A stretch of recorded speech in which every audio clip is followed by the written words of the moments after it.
തെസ്സലോനിക്കക്കാർക്കെഴുതിയ ഒന്നാം ലേഖനം, അധ്യായം 1.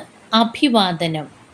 പൗലോസും സിൽവാനോസും തീമോത്തിയോസും ചേർന്ന് പിതാവായ ദൈവത്തിലും കർത്താവായ യേശുക്രിസ്തുവിലുമുള്ള തെസ്സലോനിക്കക്കാരുടെ സഭയ്ക്കെഴുതുന്നത്, നിങ്ങൾക്ക് കൃപയും സമാധാനവും. കൃതജ്ഞത, അഭിനന്ദനം. ഞങ്ങളുടെ പ്രാർത്ഥനകളിൽ സദാ നിങ്ങളെ അനുസ്മരിച്ചുകൊണ്ട് നിങ്ങൾക്കെല്ലാവർക്കും വേണ്ടി ദൈവത്തിന് ഞങ്ങൾ നന്ദി പറയുന്നു.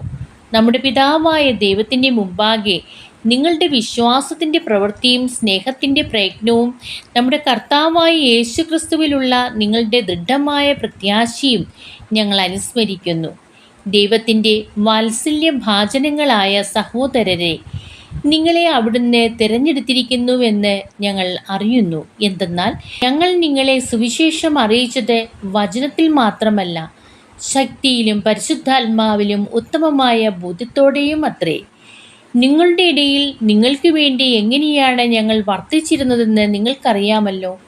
നിങ്ങൾ ഞങ്ങളെയും കർത്താവിനെയും അനുകരിക്കുന്നവരായി. കാരണം വളരെ ക്ലേശങ്ങൾക്കിടയിലും പരിശുദ്ധാത്മാവിനാൽ പ്രചോദിതമായ ആനന്ദത്തോടെ നിങ്ങൾ വചനം സ്വീകരിച്ചു.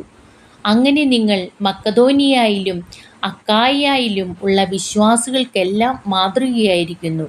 എന്തെന്നാൽ നിങ്ങളിൽ നിന്ന് കർത്താവിൻ്റെ വചനം മക്കദോനിയയിലും അക്കായിയായിലും പ്രതിധ്വനിക്കുക മാത്രമല്ല, ദൈവത്തിലുള്ള നിങ്ങളുടെ വിശ്വാസം എല്ലായിടത്തും ചെന്നെത്തുകയും ചെയ്തിരിക്കുന്നു. തന്മൂലം അതേക്കുറിച്ച് കൂടുതലായി ഒന്നും തന്നെ ഞങ്ങൾ പറയേണ്ടതില്ല.